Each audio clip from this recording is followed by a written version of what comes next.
Canada to provide $115 million to repair Kyivs power grid. Here's a summary of the article. Canada will transfer $115 million to repair Kyivs power grid after repeated Russian attacks against Ukraine's energy infrastructure, Deputy Prime Minister Chrystia Freeland said on Tuesday. The money will come from tariff revenues collected on imports from Russia and Belarus, Freeland said at the Standing with the Ukrainian People conference in Paris. Putin and his henchmen are war criminals, and they are attempting to use the cold as a weapon to break the spirit of the remarkable people of Ukraine, Freeland said. The support from Canada will help ensure that Ukraine can secure its energy infrastructure and make it through the difficult winter to come, she added. The Group of 7 rich nations said on Monday they would set up a multi-agency platform to coordinate aid to Ukraine and support its repair, recovery and reconstruction. Canada has spent $2 billion in direct financial assistance to Ukraine so far in 2022, and committed an additional $500 million through the Ukraine Sovereignty Bond earlier this month, the Office of the Deputy Prime Minister said in a press release. Canada, the United States and other Western allies have provided other forms of financial, intelligence and military assistance to Ukraine to deal with Russia's invasion while imposing multiple sanctions on Moscow.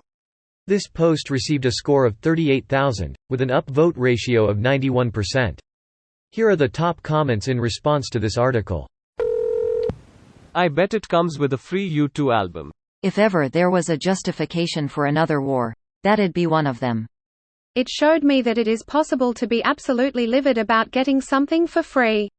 It was like getting junk mail without an unsubscribe button. The sheer bullshit of hiding or making the removal of Bono on my phone as difficult as possible was rage-inducing. Good. The money will come from tariff revenues collected on imports from Russia and Belarus, Freeland said at the Standing with the Ukrainian People conference in Paris. We still do enough business with Russia and Belarus to be able to tax that amount? I'm assuming it's to be collected over the next 20 years, or something like that. After planting my crop this spring, I received a $7,000 tariff bill from my fertilizer supplier. So it's already been collected and the cost is on the consumer. That's fundamentally what tariffs are, and is why trade protectionism is generally bad when sold as protecting domestic industry, or whatever. There are a few winners and many losers. In this case it's good though, tariffs are being used to cripple a bad actor. We can each afford to pay more for food and gas if it means one less Ukrainian family is pushed out of their home. Yeah, I'm more rattled by the base price increase than the tariff, which is a percentage of price paid. Base price has a bigger impact on bottom line anyway. There are farmers lobbying for reimbursement and I say fuck that, use the funds to invest in expanding domestic industry to cut off the bad actors for good. Why not both? Farmers don't make as much as they produce, value-wise, and we already subsidize farmers. Build up the industry but help out small mid-size farms in the meantime. Okay, now it's not making any sense.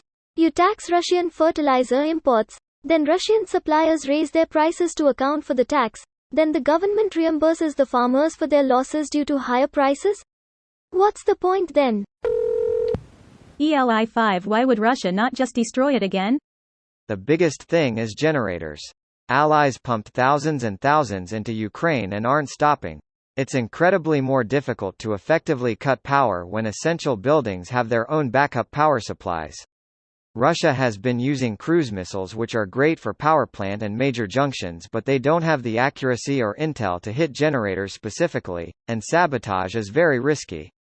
Edit spelling.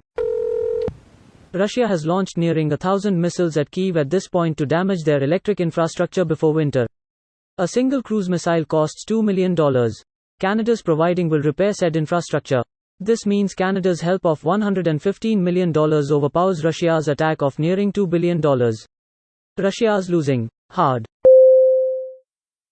This video was automatically created by Reddit to speech. The article and comments in this video were selected from Reddit according to their upvotes, and any paraphrasing was performed by smmry.com, without any human intervention.